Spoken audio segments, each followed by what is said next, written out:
Okie dokie.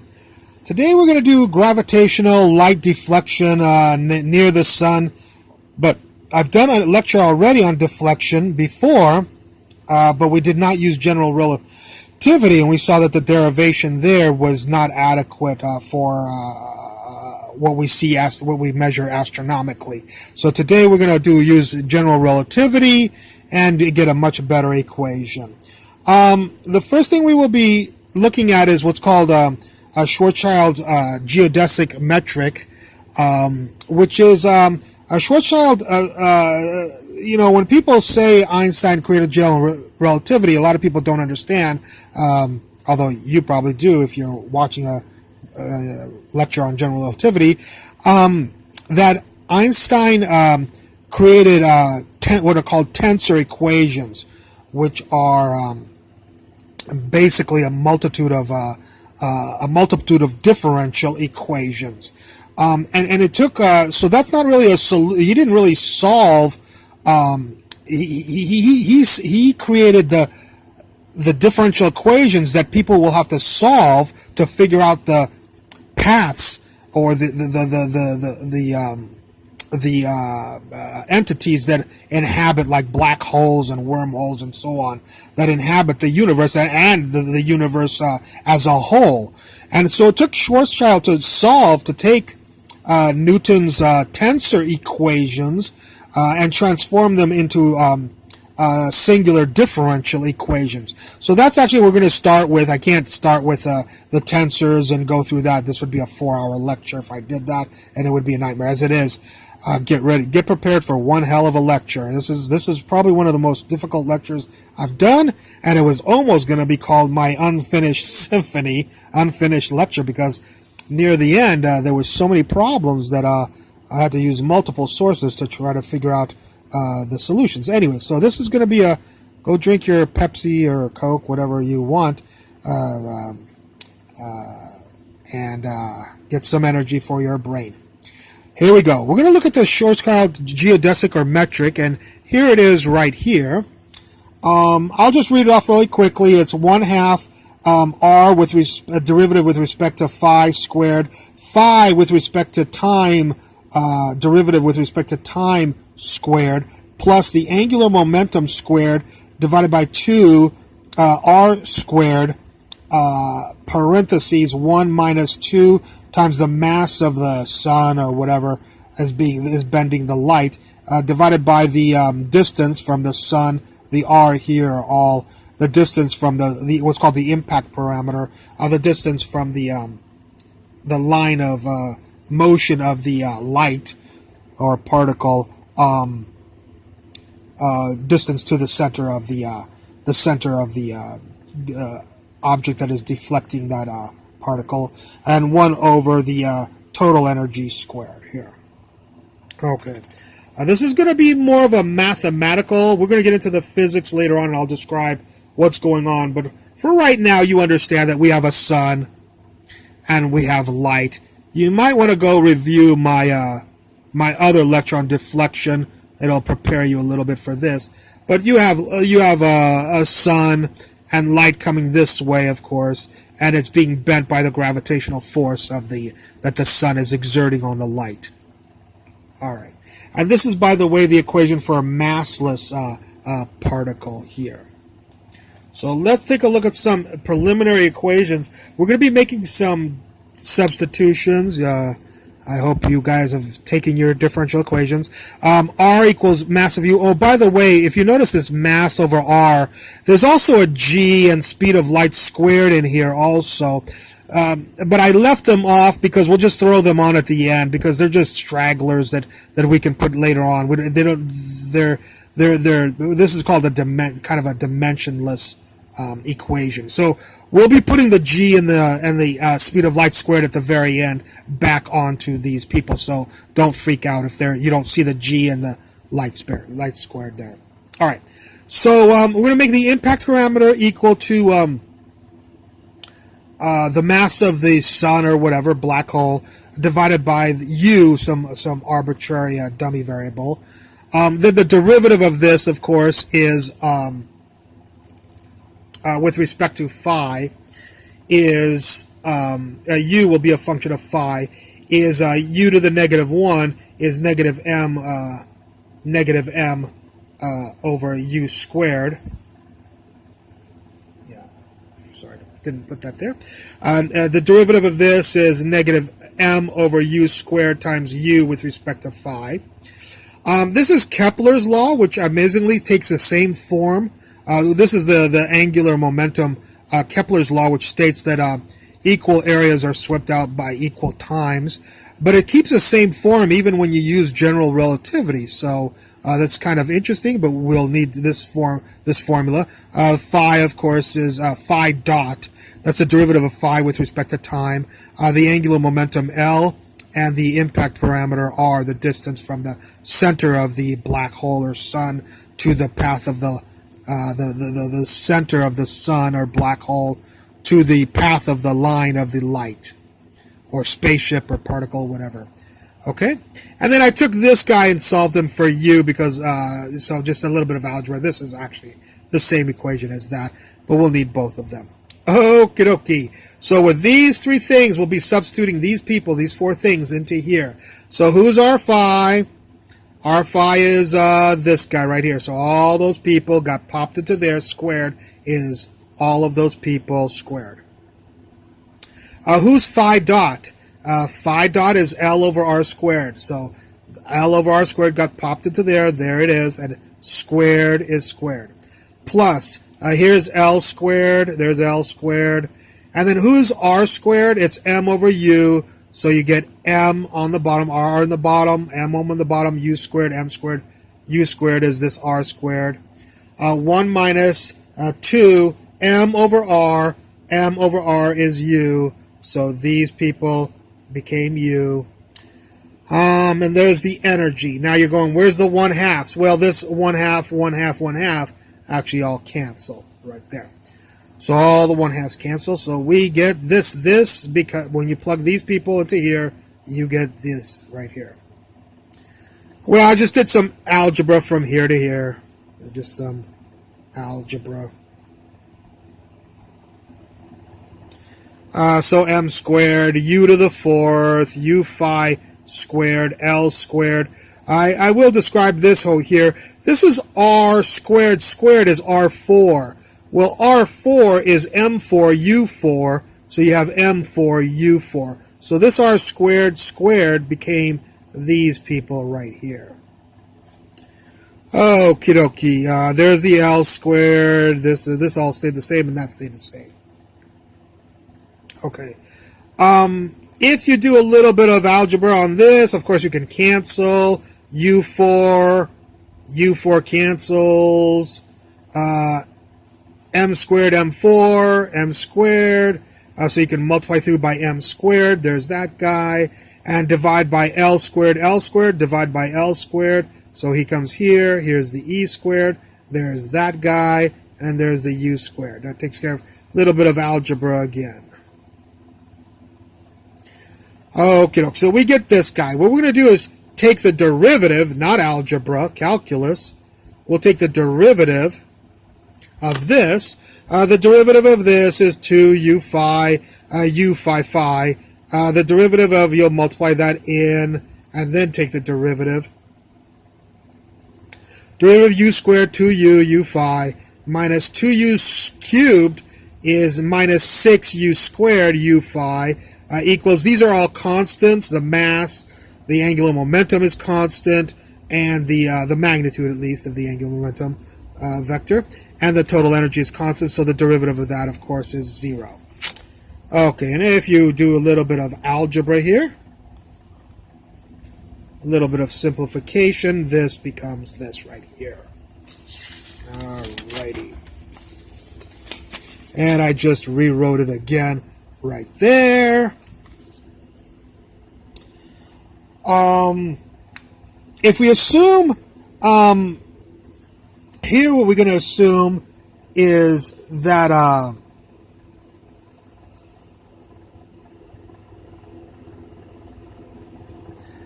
U is going to be very close to 0 here. We'll we'll discuss that, why that is, in just a little while. We'll just assume that. But if u is close to 0, then 3u squared is really close to 0.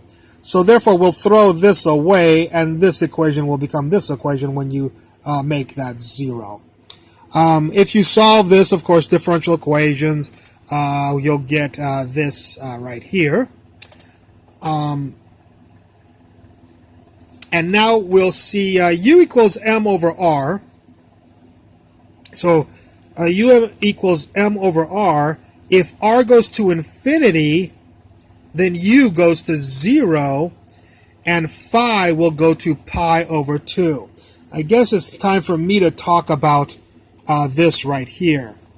Notice that when this r goes to infinity, becomes like this, then phi, usually r is right here, it'll swing over, phi will equal pi over 2 right here. So as this side gets bigger, moves along this line, where this is the path of the light, and the sun would be, or black hole would be right here. That would be your sun. This would be your light coming right here. So when r goes to infinity, gets bigger and bigger and bigger, phi goes to pi over 2 right here. We can take u equals 0, plug it in there. I got this. Take pi over 2, plug it into here. Cosine pi over 2, of course, is 0, so this goes away. And take pi over 2 and plug it into here. Sine of pi over 2 is 1, so we get b. So this, with these initial, or these boundary conditions, becomes this right here. And so b equals 0, which gives you the solution that u equals a cosine phi. And we can, of course, say that u equals m over r. Well, then this right here must be u sub 0, must be this at some initial condition, and in fact it is. It's when phi is equal to 0, because when you stick in 0, you need this to be u sub 0, or m over r sub 0, right here, which is what I wrote here. So u is m over r.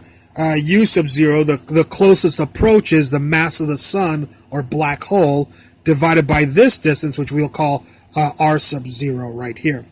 Also what's called the impact parameter.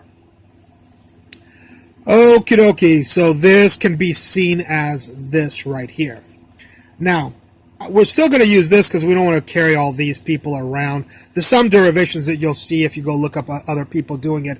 They carry this around, which just is kind of silly.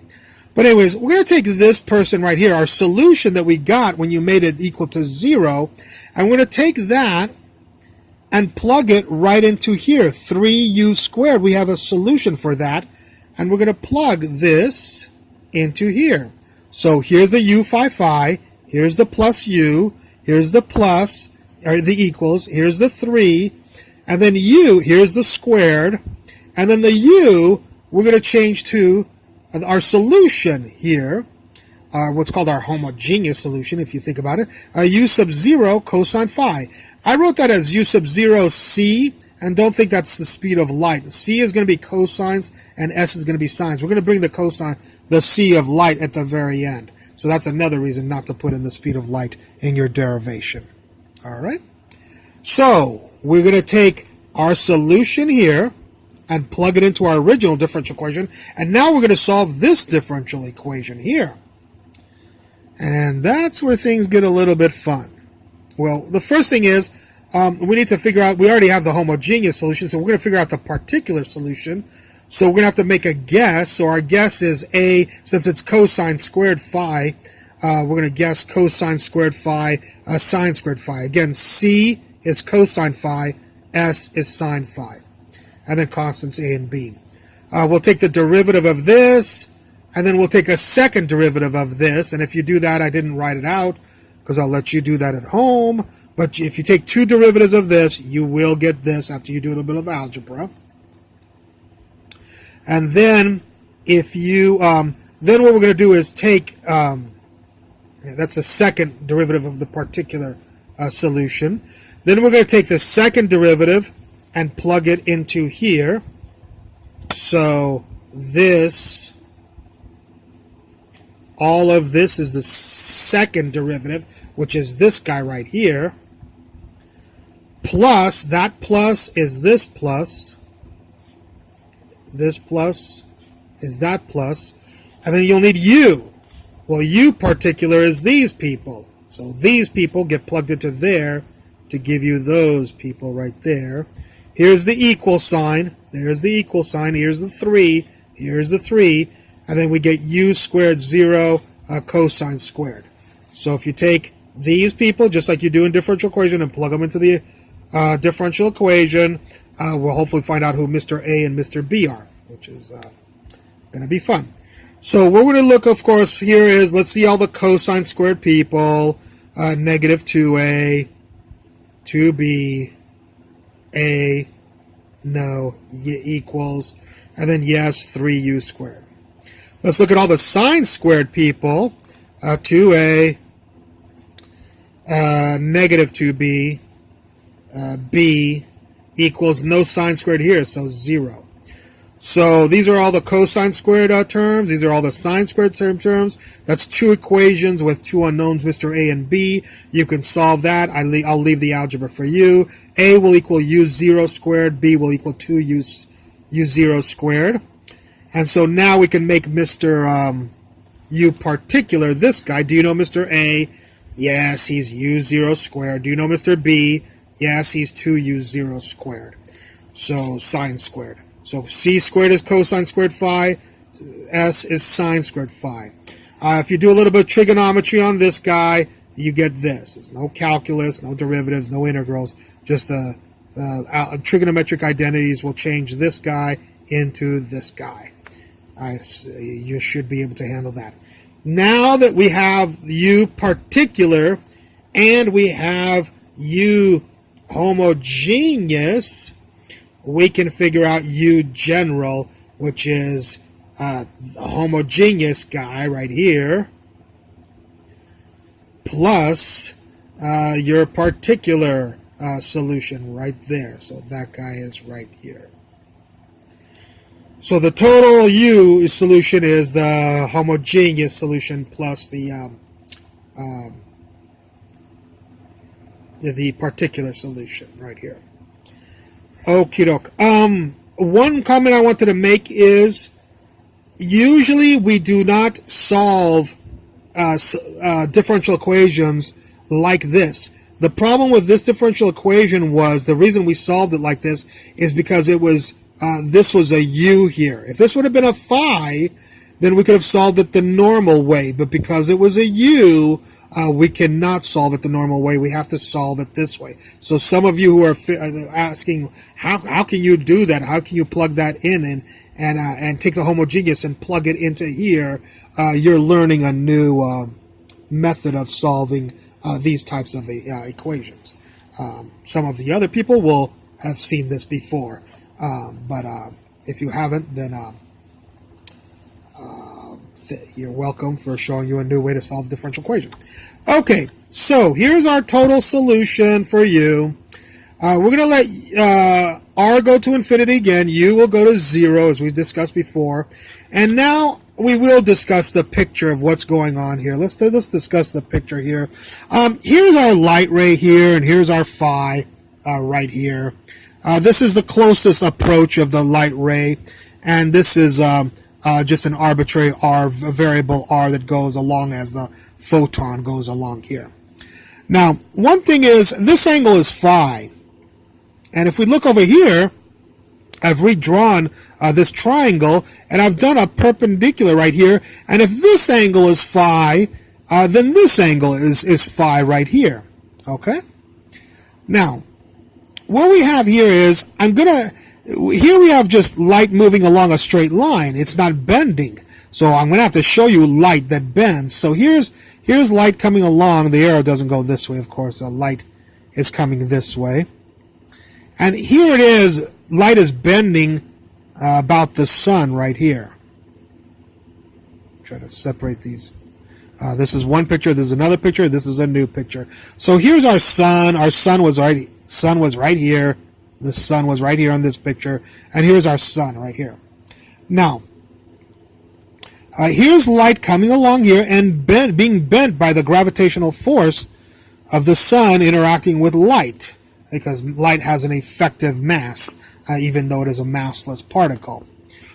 The question is this is the deflection we're looking for right here, this delta right here, okay?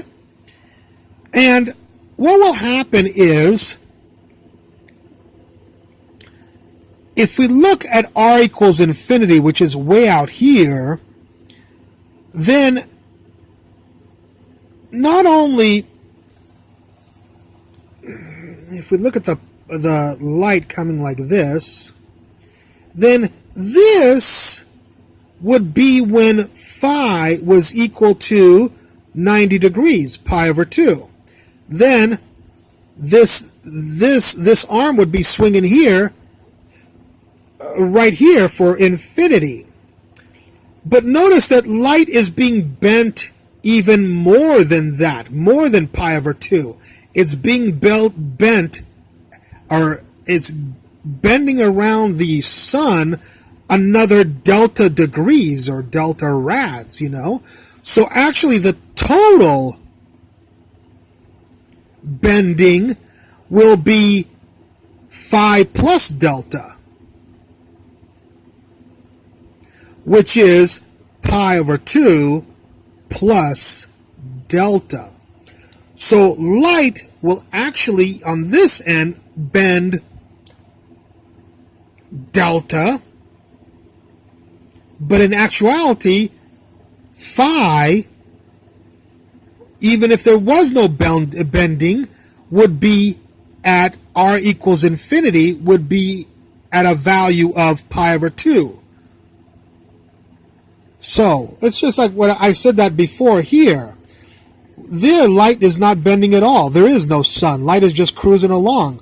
Well, when r equals infinity, phi equals pi over 2. But when you put a sun and light bends, not only is not only is the light bending pi over 2, which it would bend even if it was no sun. It wouldn't bend. It would be phi would equal pi over 2. It would also bend. It would then bend another delta, which is pi over 2, which would make an angle of phi of pi over 2 plus delta. So when we come down here and we say r equals infinity, way over here, we say, first of all, u equals 0, because u has an r on the bottom. So if r is infinity, then u equals 0. That's the first thing we can say.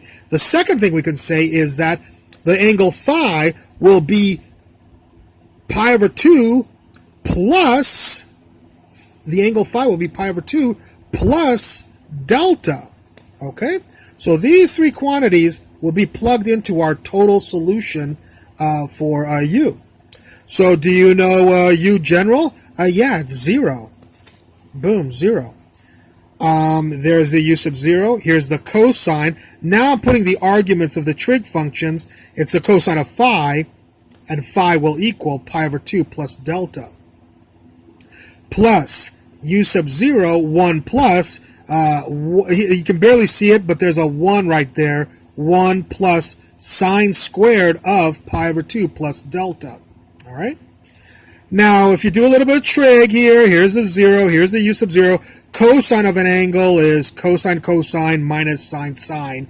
So if you do a little bit of trig, this cosine of pi over 2 plus delta is equal to negative sine delta. That's just trig, identity. There's the u squared, there's the plus. The 1 plus I wrote over here so you can see a little bit better, plus 1. Now, what's the sine squared of pi over 2 plus delta? Well, it turns out the sine squared of an argument is the same the sine squared of pi over 2 plus an angle is the same as the cosine squared of the angle. So the sine squared of pi over 2 plus delta is simply the cosine squared of delta right there. So I'll read this off really carefully if you can't see it. 0 equals u sub 0 times negative sine delta plus u sub 0 squared, parentheses, cosine squared of delta plus 1, and that plus 1 is not with the delta. Okay? Okie dokie. Yeah, this is a long one. I think it's going to be a 30, it's probably one of my longest, maybe a 30-minute. All just for the deflection of light. Okay, so I rewrote the equation. You can see it a lot nicer here. And what we're going to assume is that the deflection is very small. So if delta is close to 0, then the cosine of 0 is very close to 1. And also if delta is very close to 0, then the sine of 0 is very close to 0, or the sine of delta is very close to delta. So we're going to be plugging these people into this equation right here. So there's the u sub 0, negative. What's sine of delta? What's sine of delta? Delta. Well, then these people become that person. There's the u sub 0 squared. Here's the 1 plus. What's the cosine of delta? Cosine of delta is 1. What's 1 squared? It's 1. So that person is this person right here. This becomes this, of course, if you solve for delta. And remember, u sub 0 was m divided by r sub 0. Okay, now that we're here, let's take a look at something here. Now remember, this here I'm explaining again that phi here was pi over 2, and then the light bent like this, which means phi didn't just go pi over 2, it also went pi over 2 plus delta. So the total angle here is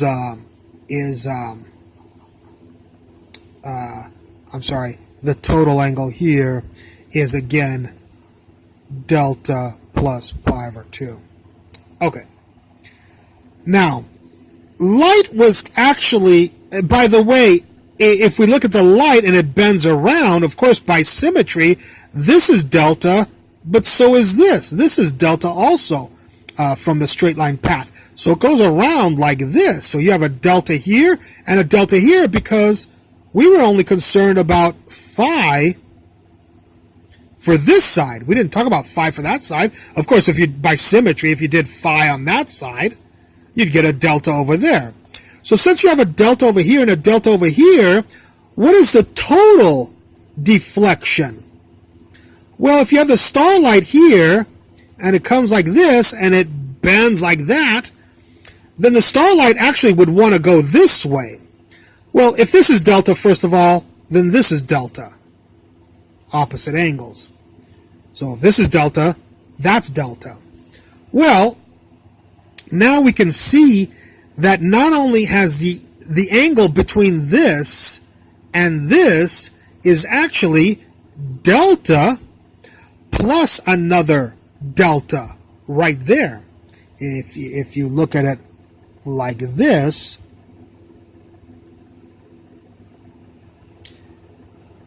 this is delta, and that's delta, and this is delta. So therefore, all of this is actually 2 delta right there. So the deflection, the total deflection, is not just the deflection delta, one of these, it's actually 2 times the deflection, which equals 2 times this, of course, is 4mr0. And then just like I promised you 30 minutes ago, we have to put in our constants that we didn't put in before, and that is that, of course, this is not dimensionless. It's got to be dimensionless, and we'll bring the g and the speed of light squared here to get our normalize our units back to a dimensionful equation. So the total deflection is 4. G, of course, is 6.67 times 10 to the minus 11. The mass, if it's the sun, it's 2 times 10 to the 30th. If it's a black hole, it could be 2 times 10 to the 40th, whatever. R sub 0, again, is the impact parameter, which means that if you have the object, the sun, or the black hole here, and here's the light, R sub 0 is the distance from the center of the sun or black hole to the to the straight line path of the light, right there, the closest approach. And c, of course, is the speed of light. Alrighty. Okie dokie. Well, here I'm just plugging in for these for the, if you use the sun, what happened in 1919, the prediction that Einstein made in 1919, and so G equals, I'm showing you G, here's the mass of the sun, 2 times 10 to the 30th. The radius, we're assuming it's just going to graze the sun. We're going to graze the sun, which means it's going to come very close to the edge of the sun. So we're just going to use the radius of the sun. So the radius of the sun is 7 times 10 to the 8th, of course, meters, kilograms, meters per second, and so on. So the radius of the sun is 7 times 10 to the 8th. The speed of light is 3 times 10 to the 8th, of course. You plug those 4 people into this right here. That won't get you the famous number 1.75 arc seconds. To get, of course, the famous to be in arc seconds, you'll have to change first of all into degrees. So you'll have to multiply this answer 4 times these 4 people times 180 divided by pi, and then multiply by 3600, which is 60 minutes and 60 seconds. So if you take 4 gm over radius, speed of light squared, times 180 divided by pi times 3600, then you'll get the number 1.747, which is arc seconds, which a lot of people have seen as the famous number 1.75 arc seconds. Okay. Well, congratulations for those of you who made it to the very end. I hope you enjoyed this lecture, and I look forward to any comments you have at the bottom. Thank you.